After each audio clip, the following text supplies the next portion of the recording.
Well, welcome everyone to our next episode of the Science and Healthcare Sustainability Podcast. We are delighted today to host Raj Patey from MyGreenLab. This has been some time in the making. We've had a few cancellations and workarounds, so really pleased to have Raj with us today. You will notice, eagle-eyed viewers, that we are not in the same room again.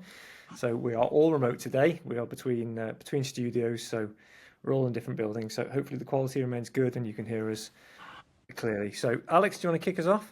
Yeah, well, first question, Raj, which is the same question that I ask first time, every single time. What is sustainability to you? Yeah, so great question. And yeah, thanks Luke and Alex as well for inviting us to be part of this. It's a really exciting day for us. Actually, we're launching a new version of our program. So it's, by coincidence that we're doing it today. So yeah, but to answer your question, there's so many answers to this question. I think one way to think about it that a lot of people put it is, it's about living in balance with our planet and looking to leave it in a better state for future generations. And then when I think about what it means for me and my role at MyGreenLab and us as an organisation, we're a mission-led organisation, and our mission is to build a global culture of sustainability and science. And so what does that practically mean when it comes to sustainability? Well, it means scientists in their labs planning their experiments, their procedures, etc., to be more sustainable.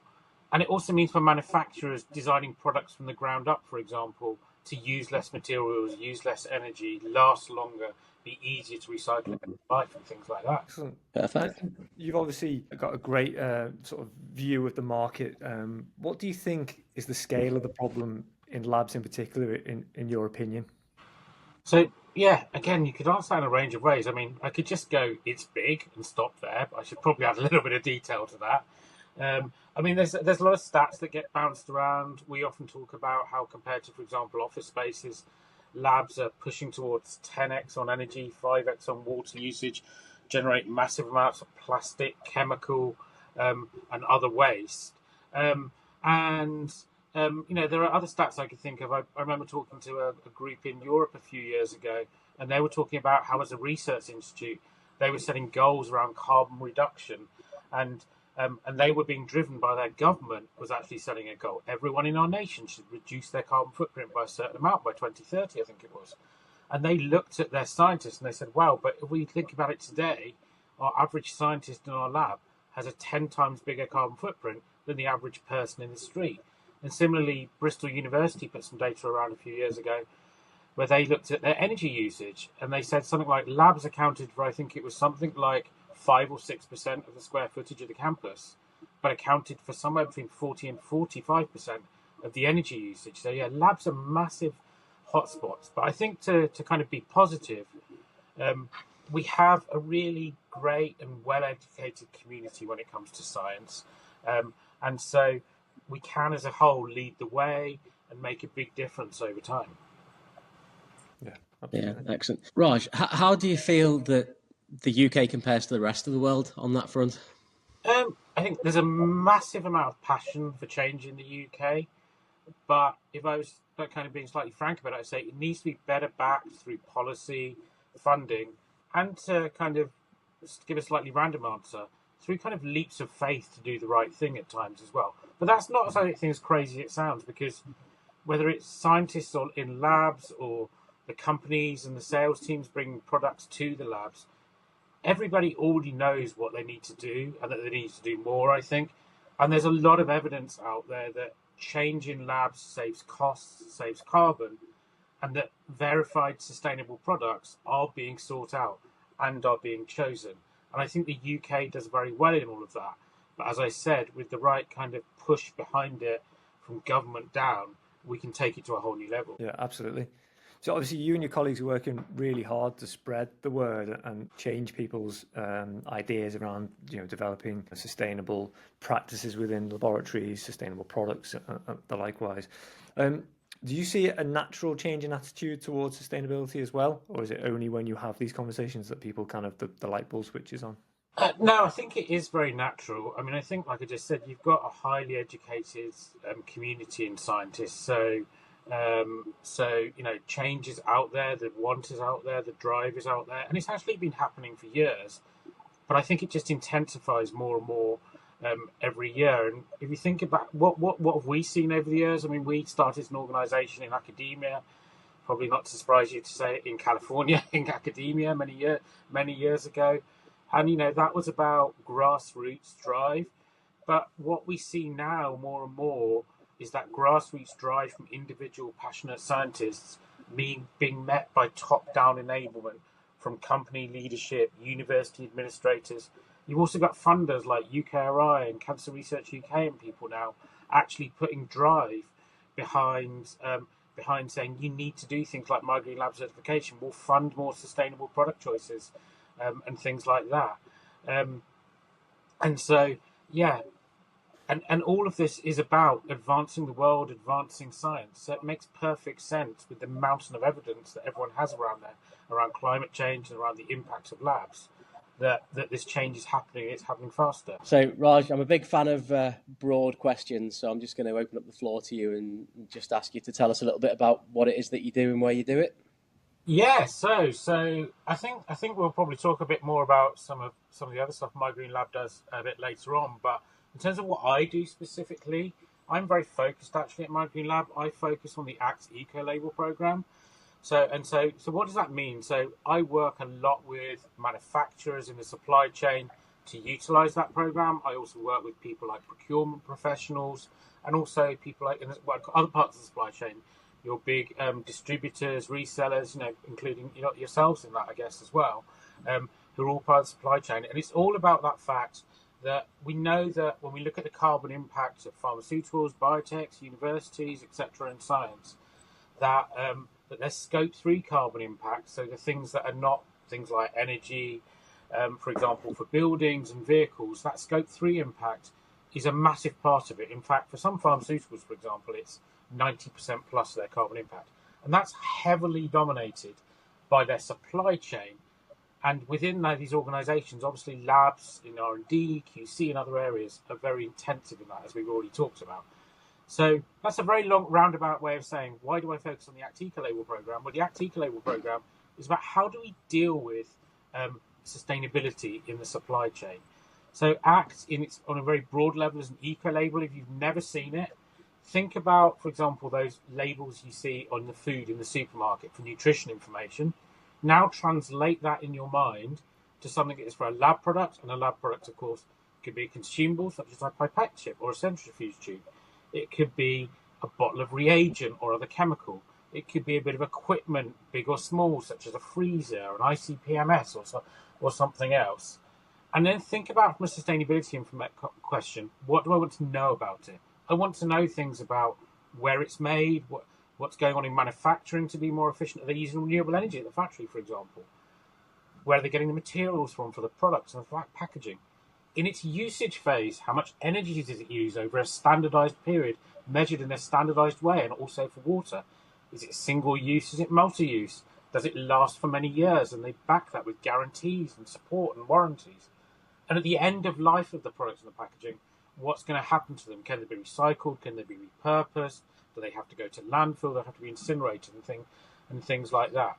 So ACT is really, you could argue about, if I was to think of one way to describe why would you even use ACT, well, we all know, I'm sure you know from your customers are sitting there asking lots of questions to you and every other supplier and manufacturer about to try and evaluate product level sustainability. That takes them a lot of time, a lot of effort to do. And you as suppliers and manufacturers are sitting there spending a lot of time trying to answer those questions. And it's probably 5 different RFQs or tenders each week, and they're all worded differently. And this is a horribly inefficient process. It doesn't have standardization. It doesn't have third-party verification. So the ACT Eco Label is a way of standardizing this communication process. And then because it's audited by a third-party auditor, actually ensuring that is backed by data, it's verified, and it allows true comparison.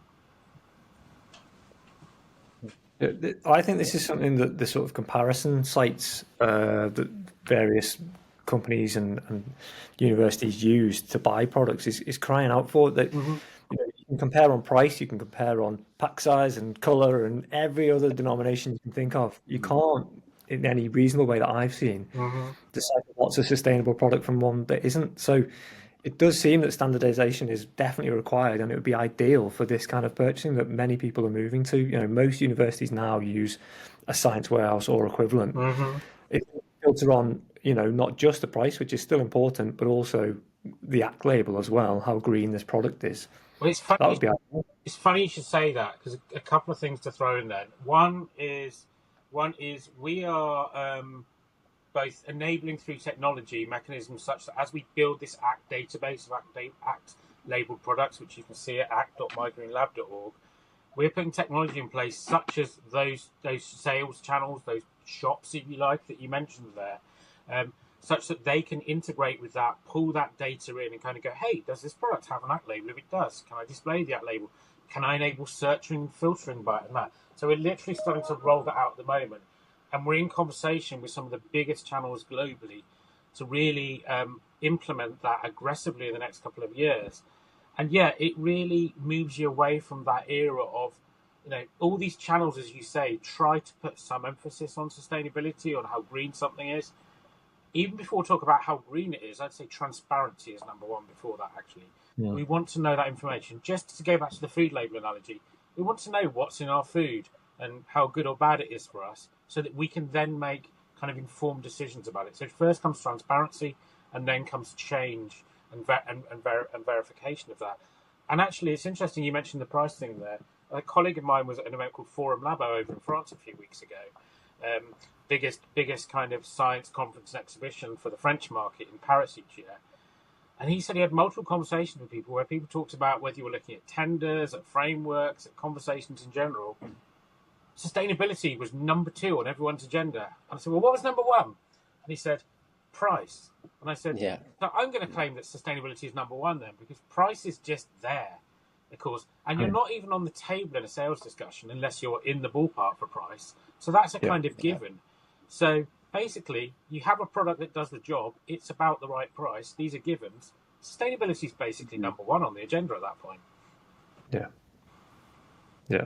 Yeah, a number of the products that, you know, are on the market now are actually more affordable as well. So your price argument is actually towards the more sustainable product. They're often made with renewable resources, which can be cheaper. Cardboard, for example, cheaper. And if you're doing this whole lifestyle as well, you know, price is just the purchase price. You've got to get rid of that. Often they're hazardous, you know. If the sustainable product has a benefit in disposal as well, such as, you know, bio bins or eco sharps bins where they're lighter, so they cost less to incinerate. That whole life cost is really important to consider as well, not just the purchase price. 100%, and this is something I talk to procurement people sometimes, that we talk to funders about as well. I mentioned earlier that some UK funders are starting to enable more sustainable procurement because they're recognising that big picture view, like you said there, that, hold on a minute, if something's the same price, a little bit less or a little bit more, that's part of the discussion.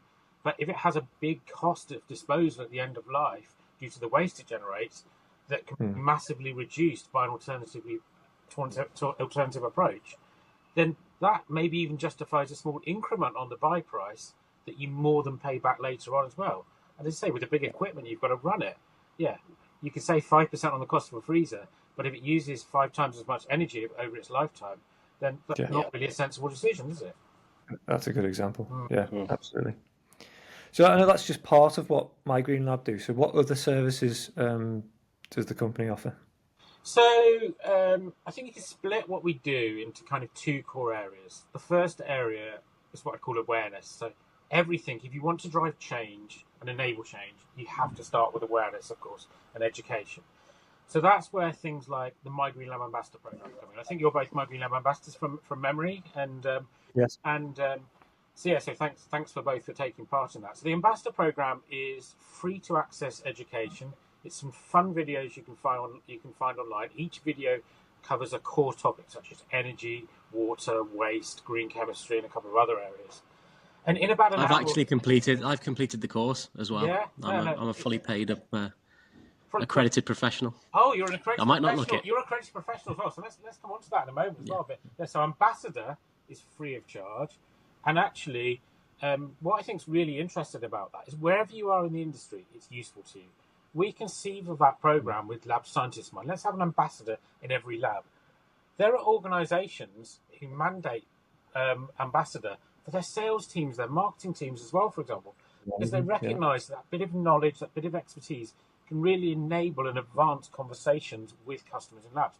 And then, as you said, Alex, you're an accredited professional as well. So that takes it to a high level. Instead of an hour with everything crammed in there, that's a few hours probably on each of the sections I mentioned earlier. Also adds in things like procurement and a few other areas. And it's really about enabling an industry to come up to a slightly higher level. And as you probably found, there is a cost, but it's a pretty low cost compared to what you get out of it. And it really allows you to be the expert in front of your customers, in front of your colleagues, and in other areas, and drive even more change. And then the final thing on the awareness side is what we call the International Freezer Challenge. So that's actually running at the moment, actually. That runs from January to July each year. And we threw some stats around earlier. Another stat for you. If you're not aware, ultra-low temperature freezers, those minus 80 freezers, or minus 70, as we think they should be, those minus 80 freezers, in orders of magnitude, use a similar amount of energy to a household. Now, of course, I'll caveat that with there's big houses, there's small houses, there's houses in the US, there's houses in Europe, and there's older freezer technology, there's newer freezer technology. But whichever way you look at it, it's a massive amount of energy. I'm sure we've all been into labs where there's corridors full of these things. So the Freezer Challenge is free to access. It's actually supported by sponsorship from freezer manufacturers. And it provides education and awareness on everything from maintaining. Did you know if you clean the dust off the back of your freezer, it can make it more efficient, for example, ensuring the seals are right, cataloguing and maintaining stuff in there, switching to new technologies. And then through a very, very clever series of equations that one of my clever colleagues came up with, you fill in lots about what did we do, how many freezers have we got, etc. And it encourages you to run at minus 70 as well, which can save 20 to 30% of energy as well. And it calculates that out to your annual savings in carbon and energy. And then we give awards each year, best chemistry lab, best academic lab, best pharma lab, etc. Because that competition really encourages change. So anyway, so that's all about awareness. And then on the other side, we have our programs. We have the ACT Eco label, which I've already spoken about a fair bit, and I'm sure we'll talk about more as well. And then our other core program is MyGreenLab certification. This is about working with scientists, technicians, researchers, etc. in the lab space to first of all baseline their behavior in terms of how, in 14 areas. So things like, do you shut the sachet when you finished with it? Do you leave stuff running all night needlessly? Are you using greener chemicals? What are you doing about your waste and all sorts of other things? And then over a period of 6 to 8 months, gives them lots of feedback, guidance, and resource to enable them to run those labs in a greener way, while of course maintaining safety and professionalism and everything else. And it also gives them things like an impact estimator calculator, where you can plug in how much do we pay for energy, what are the measures we've taken, etc. How much energy, how much carbon are we saving, and things like that. And for those customers, whether they're pharma, biotech, academia, healthcare is growing fast, for example, and other areas, they see massive returns on investment in there. They see a minimum of 5x, if not greater, return on investment in that. And to be clear, what do I mean by that? They spend $1 for every dollar they spend on that. They make at least $5 back in those savings in energy, water, waste, in other areas as well. So yeah, that's a quick, not very quick, summary of what we do. So. No, perfect. Yeah, Clearly passionate about it, Raj. What inspired you to join MyGreenLab? How did you come about? How did that come about? So before MyGreenLab, I'd worked in various areas of kind of this broad topic we call science. I'd been in tech support. I'd then moved to the dark side, as it were, and ended up in sales as well. Broadly speaking, microscopy and imaging and that kind of area. And then I got to know MyGreenLab. Actually, I was at a company called Cool LED, another UK company, and we were collaborating with MyGreenLab then as offering more sustainable products and one of the first adopters of the ACT Eco label. And I got chatting to Alison, who's the founder of MyGreenLab, and I wanted to carry on working in science, but I really liked the idea of working for an organisation that was driven by a mission to bring necessary and long-lasting change, and not just driven by, for example, returning a certain amount of money to shareholders each year and that type of thing. Very good. Yeah, excellent. Raj, can I just take us back slightly to something you said earlier about the freezer challenge and running freezers at minus 70 instead of minus 86? Yeah. Is there any evidence to the contrary that suggests that some cells can't be kept, or some samples can't be kept at that temperature, because there's a lot of superstition around putting the temperature up, and it seems like such a simple change. If it's not going to affect the science and they're going to save a boatload of money, you would have thought everyone that's the norm. And would manufacturers not adopt that now and call them -70 freezers? Because my understanding is the manufacturers made them to -86 because they could, and that was the sort of standard that was adopted. So I think let's start with the last thing you said there, actually. I'm sure I've been at conferences and events where you chat to people, and let's say if you speak to scientists and lab techs over a certain age, you'll find people and go, well, they always used to be like that anyway. When I started in the lab, they were at that anyway. So I think, as I understand it, there has been over time a certain amount of I'm trying to think of a polite way to put this in the right way, but there's been a bit of like, well, we can go colder type thing going on there. Then you combine that with science is a funny area, isn't it? Because it's all about enablement and enabling advancement, but it can also be a really conservative area as well in terms of, well, we've always done it like that in the lab or in our group or whatever. But I think the really important thing is if you Google International Freezer Challenge and you go to the Freezer Challenge website, there's loads of resources on there. And one of the resources you'll find on there is links to a whole lot of data referencing different sample types, and which sample types, here's some verified data that's perfectly safe to keep them this way. But also, to be fair, which one, from there you can kind of go, oh, they're not on here. Maybe we need to think a bit more carefully about this, validate that in our own scenario and all that. There's lots of great data on there about what is perfectly safe. And it's a growing data set as well, because it's a system where people can keep adding more data to it as well. So it's a little bit of a kind of a crowdsourced data system as well. So.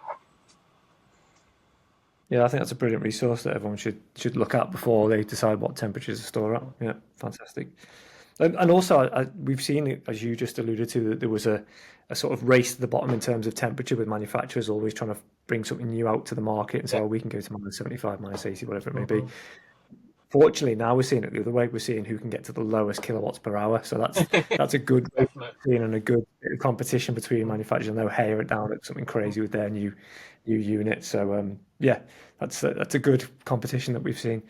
I think actually just to pull one thing out of what you said there. I think we talked earlier about how ACT is about a standardized way of measuring a whole bunch of sustainability criteria. I think a really important point here is, like you said there, like freezer manufacturers are competing over energy there. That's because they've been forced to publish those numbers, and they're standards like Energy Stars that everyone measures them to. Only when you measure things do you drive the innovation to make them better, and you drive the business competition to make them. And that's exactly the same in food labels, isn't it? Oh, well, you can't make Coke work like that without less sugar in it. Then they're all forced to tell you how much sugar's in it. All of a sudden, they find ways to make it still taste great, but with less sugar in, funnily enough. It's a truism of measure, then drive change, isn't it? Yeah, no, absolutely. And you've highlighted a few, but the next question really is, what's been the biggest challenge to getting your message out there? You're talking about customers or scientists and manufacturers. Everyone's got an opinion to change, I suppose. So a few thoughts on this really. So I think the vast majority of those in our community agree that work around lab process and also lab product sustainability is absolutely needed. But when we come to challenges, like everything in life, it's about assigning enough priority, and sometimes with it budget as well, are of course a different challenge to people. And there's always challenges. There's various things going on in the world at the moment that are driving challenges around budgets and priorities as well. And I think in my area, when it comes to products, another challenge is that there's a lot of confusion out there. And where does that confusion come from? Well, you used that word several times now, Luke, which I really like as well, standardization. One of the challenges comes from that lack of standardization. And so, with ACT and other work we're doing, we really look to address that by bringing that standardization and therefore answering these questions. But we are seeing a kind of tide turning in this area as well. So through that standardization, that third-party verification, and therefore that information exchange, it means people can focus on what's important. Instead of focusing on, let's generate another different version of a complicated RFQ, let's spend another... I spoke to someone a couple of weeks ago at a company. who spends most of her life just answering the sustainability sections of tenders and frameworks and things. And that's not time she's spending innovating product or highlighting the technical benefits of the product or anything. It's just on those little sections. And I remember when I used to answer tenders years ago, it wasn't about sustainability, but we'd sell the same thing to 5 different hospitals to do the same job, and they'd all ask you the technical questions in 5 different ways, which took 5 days to answer 5 tenders. But when you can standardise these things, you can drive that change a lot quicker. Cool. And how's the market in general responded? Are you finding that you're having to beat their door down, or are they beating your door down to get involved? So when I first started with MyGreenLab, which I looked up the other day, I think it was in 2019, as doing some contract work for MyGreenLab before becoming a full-time employee, as I am now. I was doing a lot of, what we call in the sales world outreach. I was doing a lot of, as you say, beating the door down. Well, what are you talking about? What is it? I kind of heard this green thing going on in labs. What is it and all that? That's not is it now? How it is now? We get, you could argue we're kind of getting bored of the overwhelmingly positive. Not really. We're getting an overwhelmingly positive response from our communities to our work. People just want to know how to be more sustainable, whether it's suppliers, whether it's those in the labs as well. And even when someone is raising an issue, as it were, what it really is just a suggestion for improvement. And we're all on journeys of continuous improvement, and we love that. And right in the last minute, I think I mentioned that we're recording this on the day when we will launch later today, Act Ecolabel version 2, with lots of community and industry-led changes. Back in January, we launched MyGreenLab certification version 2, which takes that to a whole new level. And both those programs have been developed not just by us, but with input from industry, procurement, sustainability professionals, technical expertise, and all that type of thing. So yeah, overwhelmingly positive feedback. And even when it's not positive, well, that's just a recipe to make it even better as well. Brilliant. Yeah, absolutely. What would you say the most impactful change you've made? Is the one that stands out that you've saved tons and tons of carbon, or a company that were really bad and gone to really good? Is there anything you can highlight? I'm going to kind of answer this in a strange way and go, I don't think we've made our most impactful changes yet. I think we've made a lot of impactful changes. It's funny, every year, and I just said a moment ago, when I started as a contractor back in 2019, there were 3 or 4 of us then in the whole organisation. I'm losing count now. Like every week there's a new person on the team meeting, quite literally. We're somewhere between 30 and 40 people now, plus people like our external third-party verifiers for things like ACT. But every year, at the beginning of the year, December, January, you kind of look back and you look forward and stuff. And we surprise ourselves at how much we achieved. And we set even bigger goals. And we keep hitting for them. But for me, if I could say, what's that big change that we haven't done yet? As ACT really grows up with the launch of ACT 2 and we integrate it into procurement systems and sales channels and we take the data behind it to a whole new level, etc. What I want to see as a path to this, the big change will be in lab purchasing, will be not all these complicated RFQs and things when it comes to product level sustainability. It will simply be one question: show me the ACT label. And the answer will be, here's the ACT label. And for you, for example, as professionals selling and offering products in the lab space, imagine how simple that is, really. Yeah, simplification was the word. Conversation with it, and you can highlight how your competition doesn't have it, maybe. You can lead the conversation, and you can make sustainability a simple, easy to understand discussion alongside how I'm sure you work hard to make describing your products in other areas simple and easier to understand. And this may all sound a bit crazy and pie in the sky to some people. But yeah, once we have that verified standardization, we know that change and innovation, as we talked about, will just keep happening. Yeah. I think the question I always ask, do you think labs can be carbon neutral? I think that the general consensus to that is no, but how close to carbon neutrality do you think labs can get? And how much waste is inevitable? So this is kind of getting into kind of like some of the level where I've got colleagues who are much more experts in answering this question, but some thoughts on it. This, and I think, and other overarching goals that are ambitious targets, we should never be discouraged by setting ourselves ambitious targets, because That's the only way to, if you set yourself to here and you get to here, well, the further out here was, you've still got further overall. As a pragmatist, though, my focus is on helping people to keep making steps in their journeys. We talk a lot with manufacturers, with procurement people about journeys. And it sounds a bit idealistic, but I think it's very true to say with many, many small steps, we can suddenly find ourselves kind of at the top of the mountain. Whereas if we look at the big challenge and just go a big overarching question like that, the changer is we scare ourselves out of doing anything whatsoever. And so when we look at ourselves as an organisation, we look at our collaborators. You may well be right in some of your assertions there, and waste is part of it. One final comment I make on waste, actually, sort of jumping around slightly randomly, is there's a lot of focus on waste and end-of-life recyclability and things like this. But never forget, you only have to waste, recycle, throw away, or whatever, what you put in the first place. So if you can change your lab process such that you don't need to use that thing, or you can use less of that thing, or you can change the way a lab product is made, developed, such that it uses less material, well, as we talked about with the downstream waste impacts already earlier, then you can tackle it at the front end rather than the back end.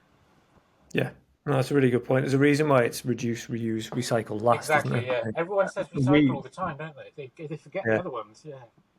Well, we term it last resort recycling because it should be use less plastic, and then you wouldn't have anything to recycle at the end. But yeah, that's a good point. I just wanted to jump back slightly to what you were saying earlier about the food labels. I think that's a really good analogy. But the food labels had the benefit of, as you said, government intervention. Do you think there's a distinct lack of government intervention in sustainability in science? Do you think there should be some more legislation that people have to follow, and therefore the ACT label is the stamp that needs to be on the product by law? I think, well, to be frank, yes. Yes, we talked earlier about, kind of passionate individuals meeting top-down enablement, but we talked about that in a company, in a university, etc. We need the right legislation, the right funding behind that legislation, etc., to actually drive change, whether that's to drive change in terms of rewarding innovation in sustainable product development, for example, just like you reward manufacturers for other types of R&D. We need that more and more, as is starting to happen, as we talked about earlier, with people like UKRI and CLC UK, in terms of enabling it at the funding level. But actually, there is positive change happening out there in terms of legislation. I don't know, we're obviously not strictly speaking in the EU anymore, but we're all part of that as a business community and as a science community. The EU have something called the EU Green Claims Directive, which is starting to be implemented at the moment. This talks very much to how you market products, any type of product, when it comes to sustainability, and how you can't take approaches of claims that you made up in-house that weren't based on data, that maybe only look at a small amount of the product life cycle. You need to be able to make claims that are backed by data, are backed by true carbon impact, are backed by a more life cycle or science-based approach to the product, and most importantly, are backed by measurement to a standardized approach for your particular part of the industry that is approved by the EU governments and is third-party verified by an independent verifier. And so we believe, and we're working hard, for example, for ACT. We already believe ACT is aligned with that, and we're working with a quality agency over in Germany to ensure we maintain compliance with that, and that it's fully approved. And then over in the USA, for anyone listening in the USA, ACT and MyGreenLab certification have been approved last year by the US EPA, the Environmental Protection Agency. And I think the most important thing I take away from that is that's a government level organisation, a big organisation, who spent pushing a year prodding, poking and interrogating our procedures, our practices, both of those programmes. And at the end of it, with some input they gave us, which has driven some of the changes actually in GreenLab certification 2 and Act 2, approved them as approved schemes, and when it comes to ACT, as an approved eco-label to enable more sustainable procurement in federally backed funding. And if people aren't aware, the US government, at least up until maybe recently, the US government is the biggest funder of science globally. So if you're an approved eco-label in that area, but anyway, I think the important thing is it was all approved there. So we've got US government doing stuff, we've got the European Union doing stuff, fingers crossed the UK government kind of copies and pastes a lot of this stuff as well. Yeah, very good. Excellent.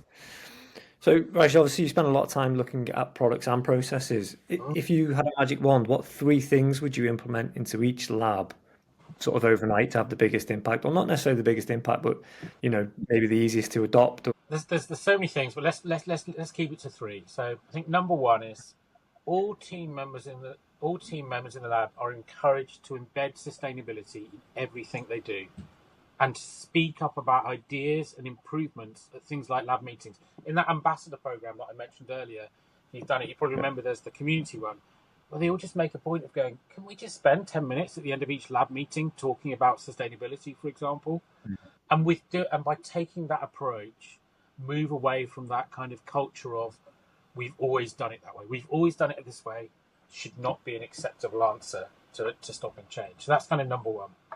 Number 2, each lab's funding should be linked to participation in things like MyGreenLab certification programs, and in making more sustainable choices when it comes to lab consumables, chemicals and equipment.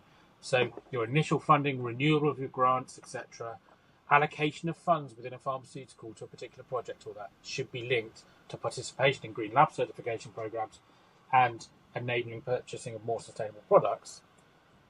And the third point, kind of joining the first 2 together, is that scientists and purchasers are encouraged and enabled to buy more sustainably using ACT as a tool to enable this. Obviously, that's a little bit the first 2 are very idealistic. That's a little bit more self-serving. I'll give you that. But we really believe that tools like MyGreenLab certification and ACT are powerful enablers in those other 2 points. Yeah, I think that's a really good point. You're sort of winning the hearts and minds of the people doing the work. You're obviously hitting them on the wallet as well, which people always listen when money's involved, unfortunately. That's of course, just what it is. And then you're giving them the tools to do it. So, yeah, a great answer. I probably already know the answer to this one by the very nature of what you do, Raj, but do you feel that sustainability is worth paying for, or does it have to be cost effective? Now, this answer varies wildly depending on who we're talking to. Well, first of all, I think this question makes a presumption. This question presumes that more sustainable approaches... That it is going to cost more. That it is going to cost more. And I think that is increasingly a proven misnomer. We talked earlier about green lab certification programs from MyGreenLab and how they produce minimal ROIs of 5x when it comes to monetary savings around energy, waste and water. And we actually believe these are conservative estimates. The original study that gave that number, that's now been borne out in multiple other companies and university labs as well, they only looked at certain parts of energy, for example, in the lab. They didn't look at waste. They didn't look at other areas. So and we're actually seeing other examples now where that multiple is even higher. But we try to under-promise and over-deliver rather than the other way around. Well, I think that the early adopters are going to ultimately the early adopters that do believe it's worth paying for. Scales of economy will apply. Prices will continue to come down until it gets to that point where people are producing less of the wasteful, harmful materials, and therefore, we get to the point where sustainability is the cheaper option, which is ultimately where we want to get to. And I think, to add a couple of things to that, so we see more and more data appearing as that. In fact, I mentioned earlier the impact estimator tool in Green Lab certification, so that's really showing people those monetary savings. But I think that's the process. But then when it comes to product, holistic approaches like ACT takes to product, they do find savings. If you're selling products, they enable you to open doors, drive new companies, differentiate products. But they, more importantly, I sometimes have conversations with manufacturers where we talk about what ACT looks at, and you kind of go, well, what's that bit they're scoring for? So, well, that's looking to incentivize you to source more sustainable materials and to reduce the materials content like I've already talked about in your product. And I say, I bet your boss would love it if you went to your boss and said, I've found a way to reduce the amount of steel we have to buy each year or the amount of plastic we have to buy each year. I'm reducing our production costs. Well, they'd love it, yeah. Well, that's also the more sustainable approach, by the way. Everyone wins. And we've talked about waste disposal and just mentioned it about, you mentioned it all there. And being pragmatic, like you said, when it comes to early adopters, sometimes there's a little bit of a premium to pay. But the market transitions very fast in that direction. And it's already transitioning in that direction, I think. Yeah. We call those products no-brainers, the ones that are more affordable and save carbon. Why wouldn't you change as long as it doesn't affect the science, which many of them don't? It's a rack or it's something that is so innate that doesn't really apply to the protocol at all. It could be made of jelly for all the scientist cares as long Of as it course, does the yeah. job. They just want to get their job done in the end. Yeah, exactly. Yeah. Obviously, it's launch day for the new act label, so that's very exciting. But is there any other plans that MyGreenLab have for the rest of the year? We have so many plans. There is so much fun and exciting stuff going on. Like you said today, well, by the time this goes out, it will have happened, but you'll still be able to go on, register, watch the recordings. All the information will be online there, which is cool. I'll be at events in the next 2 weeks talking about it as well. But yeah, just to mention Act 2 a little bit briefly as well. Yeah, I think we've talked about trying to solve that problem of lots of time spent generating questions and answering them and moving away from that. Just to highlight for people who know ACT already, a few other changes. In Act 2, we now weight the scoring according to where carbon impact is. So this is all based upon feedback. By the way, Act 2 is developed it's a community effort. There are people from manufacturers, there are people from procurement, there are people from the lab, there are people from technical expertise areas and sustainability experts. And this is one of the areas they pushed us towards quite rightly. So in Act 2, for example, manufacturers receive more points for the big changes at the factory, things like the use of renewable energy, efficient manufacturing process, and things like that. And also, it means, for example, being blunt, that you don't get the same reward for things that might sound great in marketing when it comes to sustainability, but actually have very low change on carbon impact. So it really incentivizes and scores real change. It's now a single global label as well. So for people from global organizations, global manufacturers, that label relates to a single SKU, article number, catalog number, whatever you want to call it. But wherever you are in the world, it's applicable. So if you're part of a lab organization that has labs all over the world, it's applicable to you. If you're a manufacturer all over the world, it's applicable over to you. And I think... go on. Sorry, Raj. No, sorry, Raj. You can't carry on. No. So, two other things I was going to mention. Sorry. So, one of the other big asks as well was people obviously talk about carbon footprint data from PCFs and LC and life cycle analysis and things like that. So now on the Act 2 label, where the manufacturer, we don't do LCAs and PCFs, to be clear. That's a very intense, costly and wieldy exercise. But where manufacturers have product CO2 data for products, that can now be displayed on the Act label. And I think what's really important that we also display is we display, for example, was that established to a particular ISO standard like 14067? Was it established by someone in-house? Was it verified by a informed verifier where that data come from, or was it what they call self-declared? And what this identifies to the consumer is, as much as it's great to ask manufacturers for product CO2 numbers, if you're looking at two Act labels and you look at the product CO2 section, for example, and they both have a number there, and then above one of them it says self-verified to no standard, and the other one it says third-party verified to ISO 14067, that should kind of flag an alarm bell in your head. I have to be careful how I compare these product CO2 numbers, even though they're both there.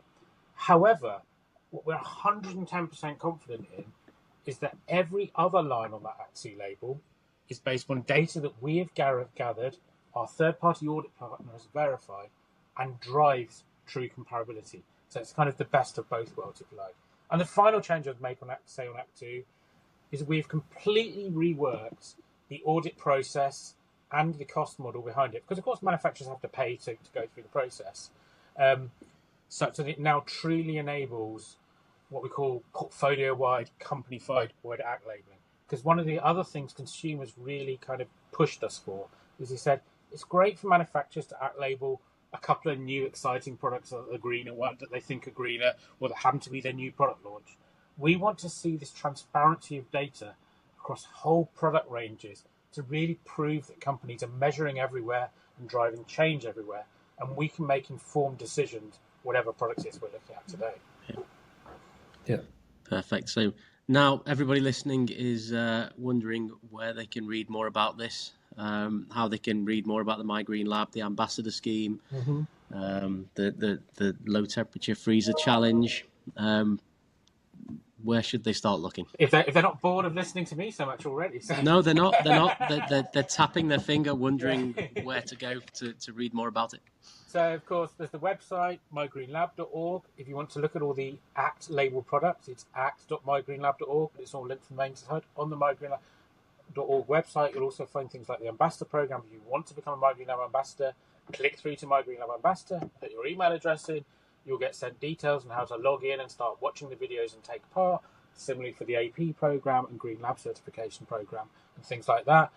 Subscribe to our newsletter. It's funny, newsletters are things people hate really sometimes. We're really proud that our newsletter has a 30 to 40% open rate every single month, and that's, I think, pushing towards 60,000 people now as well.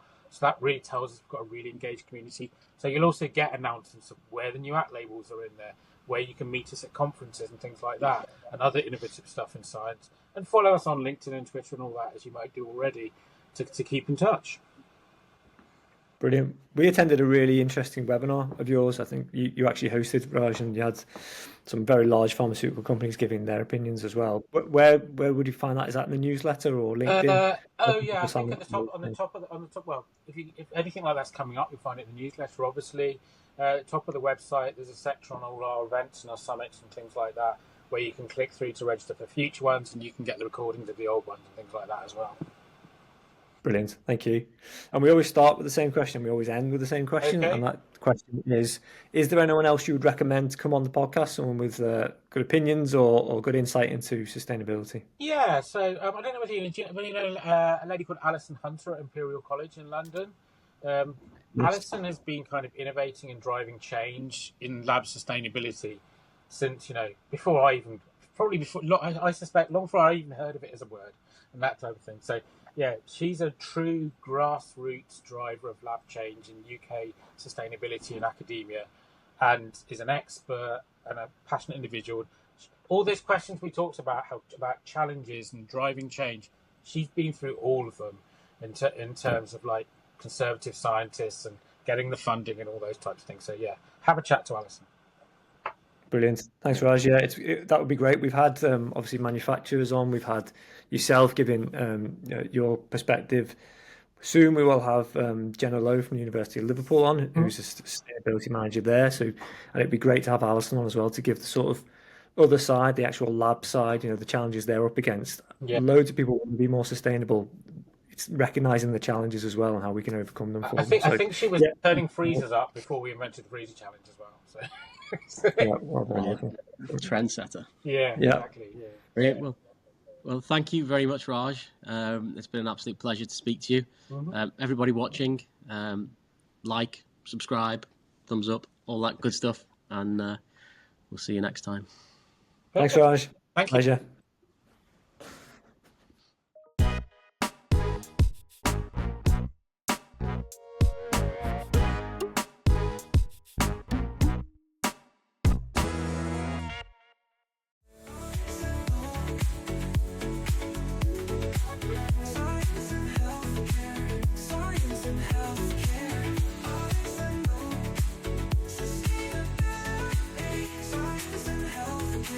Science and healthcare.